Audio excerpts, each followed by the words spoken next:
Tulsi means business. She is no joke. She's in charge right now, and poor John Brennan doesn't quite know what to do with himself. I mean, John Brennan's looking at this and he's like, wait a second. I mean, think about all those people. It's really actually quite disgusting what they did. There's no other way to phrase that one. I mean, it's disgusting what they did. That I'll never get over that darn 51X Spooks letter and the Hunter Biden laptop. I will never, ever get over that because it was such a blatant lie. And what it proved to me was everything I didn't want to think about our government. I mean, look, I'm sorry. I'm still a little Pollyanna in a way, like small town girl from New Hampshire who likes to think that, you know what, people are actually doing things for the right reasons. And then when I saw that, and I knew that they were lying through their teeth, that's when I said, gosh, you know what? We got a corrupt system here. And that actually has to change because you can't live with that level of corruption. And I would just say that Mr. John Brennan, he was one of the biggest, and I mean biggest, perpetrators of all of this. And so he has no excuse whatsoever. Right now, he's all freaking out. He's going on MSNBC over the weekend saying, oh my God, they're making my life tough because now, oh my gosh, you know how much money I have to pay in legal fees? Do you know how much, they're costing me in terms of my reputation? Well, buddy, I'm sorry. Didn't you do this to yourself? Like, did you need to sign on? Did you need to be part of the 51X Spooks thing? I don't think you needed to sign that letter. I think you are completely responsible for yourself. And I'm so darn sick of these stupid Democrats never willing to own up and take responsibility for their own actions. It's symbolic, is it not, in many ways? Mr. John Brennan, in the flesh, crying his eyes out on MSNBC. If we can't convict someone, we will name them and shame them. And that seems to be largely what's guiding them here, no? That seems to be the intention, which is to damage individuals. You can damage them reputationally, you can damage them financially, professionally, and so on. And so by putting out these investigations or making these referrals or whatever, it does a lot of damage already, even if it never goes to trial or it doesn't go to a conviction or whatever. And that's the intent. And unfortunately, Donald Trump, who, President of the United States, has tremendous authority and ability to use the instruments of governance. When I was watching that cabinet meeting this week, it was absolutely nauseating that all these individuals who are fawning over him, but are so willing to be manipulated and be exploited by him. And you're talking about the Attorney General of the United States, the Department of Justice, that is supposed to be the institution that's going to represent the laws and liberties and freedoms of this country to make sure that they are going to be protected. And so, again, it's very unfortunate that Donald Trump has been able to do this, much different than in his first term, because in his first term, he had people who were willing to push back. This time, he does not. People like what? Brennan? Saying things like this. Who was pushing back in the first? Oh, I know. It was Bolton. Bolton, who it turns out had a whole bunch of problems going on. So this is brand new, guys. Okay, so you got this whole thing going down right now in the CIA versus DNI. I think that Tulsi's going to win this round. And you know what? John Radcliffe, if he's smart, he's like, Tulsi, thank you for revealing this because we don't need this. John Brennan, in the meantime, eat your heart out because I'm sorry, you made your bed, you're going to lie in it. I guess this is part of the problem with, when you go after someone as maliciously as you went after Donald Trump, you're actually going to pay the price in the long run. But John Bolton was already being investigated. Did you guys know that? This is new, developing. We have now found out that John Bolton was already under investigation. And this is important because, they're saying, oh, it's targeted. It's just because, they don't like him. In fact, the NBC reporter did an interview with Vance and the vice president. She's like, isn't this just personal? Isn't this his vendetta? And Vance is trying to explain, no, actually, this is a real investigation. Watch. I do want to start with some breaking news. We've learned that the FBI is searching the home of former Ambassador John Bolton, his office as well. Sure. Can you tell me, why is the FBI raiding Ambassador Bolton's home and office? And did the White House get a heads up? Well, so we're in the very early stages of an ongoing investigation into John Bolton. I will say we're going to let that investigation proceed. What I can tell you is that unlike the Biden DOJ and the Biden FBI, our law enforcement agencies are going to be driven by law and not by politics. And so if we think that Ambassador Bolton has committed a crime, of course, eventually prosecutions will come. But as you know, Kristen, this is all part of gathering evidence, trying to understand something that we're worried about. And of course, I'll let the FBI comment on the next stage of the investigation. What's at the root of this? Is this about classified documents? Well, again, I'll let the FBI speak to that. Classified documents are certainly part of it, but I think that there's a broad concern about Ambassador Bolton. They're going to look into it. And like I said, if there's no crime here, we're not going to prosecute it. If there is a crime here, of course, Ambassador Bolton will get his day in court. That's how it should be. But again, our focus here is on, did he break the law? Did he commit crimes against the American people? If so, then he deserves to be prosecuted. As we have this conversation, has Ambassador Bolton been detained, taken into custody, arrested in any form? So this news just broke this morning, and the FBI, I haven't talked to the FBI this morning. I don't know the answer to that question. I assume that he hasn't been detained and won't be detained until there's actual prosecution, if that actually happens. As you know, Ambassador Bolton is a frequent critic of President Trump's. He's also on Kash Patel's enemies list. The administration has already revoked his security clearance, Secret Service protection. Is Ambassador Bolton being targeted because he's a critic of President Trump? No, not at all. And in fact, if we were trying to do that, we would just throw out prosecutions willy-nilly like the Biden administration DOJ did, prosecutions that later got thrown out in court.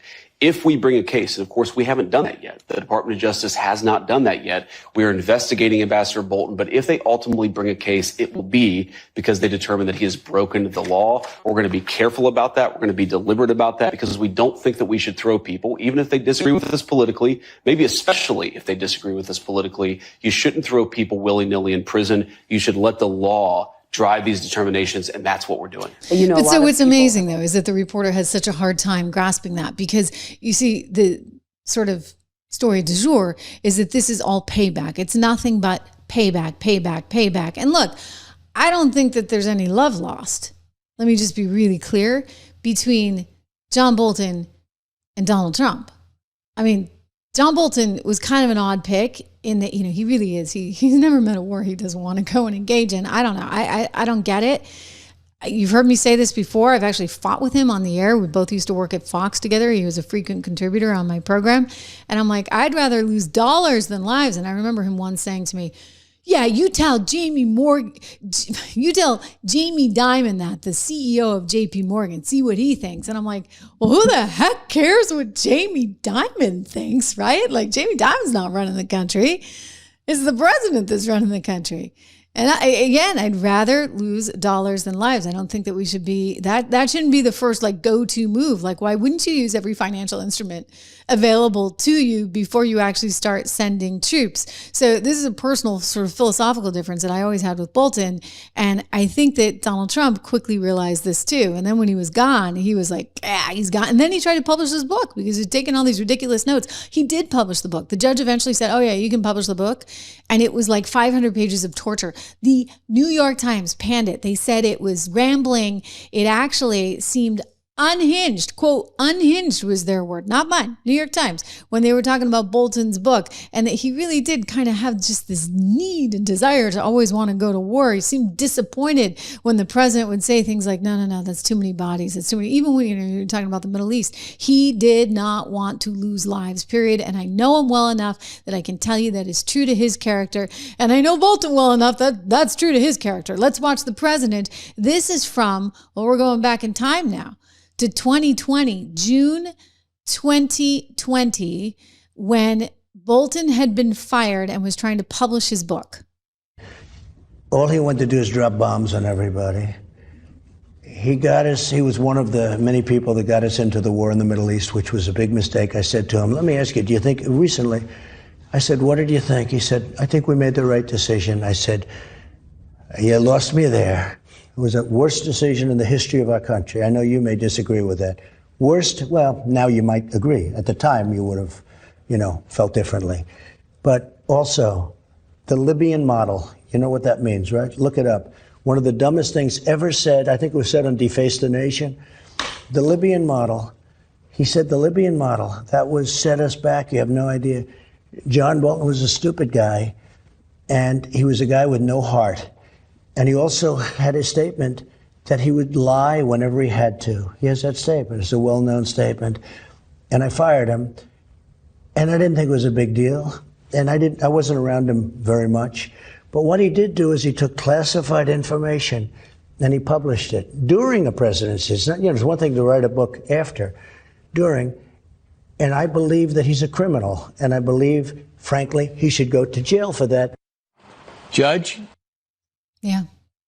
So he wanted him to go to jail for publishing that information. Well, here's the kicker. It turns out that this wasn't like some kind of vendetta. It turns out, newly discovered, reported actually by the New York Times, John Bolton was already under investigation by Joe Biden. Check that out. John Bolton inquiry, eyes emails obtained by foreign government. And it's not clear what foreign government, I'm guessing Iran, but it could be China. We'll find out soon enough. Apparently, he was writing these private emails. I have a suspicion it was probably to his book agent and maybe his book editor, who didn't have a very secure email system. And John Bolton, being kind of mad scientist that he is like firing off emails. I don't know this for sure. I'm just guessing how this might actually transpire. But it turns out he was being investigated by Biden. What do you know? Biden, breaking news, Biden was investigating. Biden was investigating. I'm putting this on the screen for everybody to see.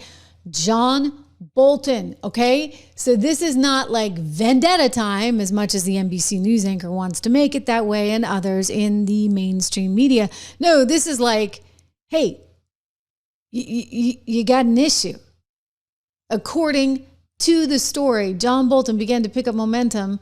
This investigation into Bolton began to pick up momentum during the Biden administration, ladies and gentlemen, when U.S. intelligence officials collected information that appeared to show he had mishandled classified information. You think so? So this investigation was ongoing.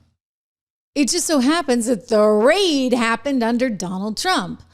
And so because there was a raid that happened under Donald Trump, everybody wants to jump on him. Immediately I had to listen to Andy McCabe and Brennan and everybody else. Oh, this is a vendetta. No, guys. And you ought to know better, right? Because weren't you part of the club? Didn't you used to have security clearance? Didn't you know that John Bolton maybe was in a little bit of trouble? The United States gathered data from an adversarial country spy service. It reads, including emails with sensitive information that Mr. Bolton, while still working in the first Trump administration, appeared to have sent to people close to him on an unclassified system. Wow. So John Bolton is out there firing away on emails, classified information, sending it around. What? Because he's working on his book while he's there? Yeah, apparently he was a meticulous note taker. Took thousands of pages of notes every time he was in a meeting. I mean, and he kind of was a little sloppy. Let's just be honest. Remember that time that he was doing the Colombia thing or rather, it was in Venezuela. There was some kind of press conference going on. The president came out and spoke, and there was John Bolton with his little notebook, and it said 10,000 troops or whatever it said to Colombia. This is because they were, in John Bolton's eyes, going to take over Venezuela, which, by the way, I'm going to just tell you here and now, I was very close to that story, and I knew a lot of players on all sides, and the president as well. They were never going to send troops into Venezuela. That was like wishful thinking in John Bolton's little head, right? So then everybody freaked out. They saw the troops it was to freak out over nothing because we weren't actually sending troops there. I mean, maybe John Bolton was fantasizing about that. Well, those searches have raised fresh questions about the extent to which Mr. Trump may be using the Justice Department and FBI to try to punish those he dislikes. The searches, meaning the raids. The new details, in the case, says the New York Times, present a more complex chain of events. So that's how they want to describe it. It's more complex. Because it turns out it's actually not that complex. He was already under investigation. The investigation is continuing. You can't actually be emailing, Hillary, you listening? Classified information to every Tom, Dick, and Harry. Every book agent that happens to look your way. Money hungry or what? I'm just saying this is not good if this is what it is. We don't know that it's a book agent. Could have been a television producer. Who the heck knows? But whatever he was doing, somehow foreign spies intercepted the emails. It was classified material. And boy, Johnny, you're in trouble right now. So Vance was right. It's not personal. It's just you. It's just you. Boy, oh boy. Some good news coming out of Texas and Missouri that I want to turn to. But first, 76 Research, have you guys subscribed? Please tell me you've subscribed. You get time right now. It's Labor Day. Hopefully you're not working. Go to 76research.com. Use code word $. This is my company. I started with a dear friend, 76 Portfolios. You can see all of our portfolios there, American Resilience, Inflation Protection, as well as Income Builders, seeing a lot of upside. We have about 10 to 15 stocks in each one of these, and we do believe in this MAGA economic movement. I think more good stuff is about to happen. So be part of it, okay? And if you can't do the portfolios, for $1 a month, first 2 months, and it goes to $9.95. Just get the newsletter, okay? Because we got lots of ideas. Someone sent a thank you note the other day because one of the picks was up over 80% in the newsletter. I mean, you just want to be part of this in any way, shape, or form that you can. You want to be part of this growing economy.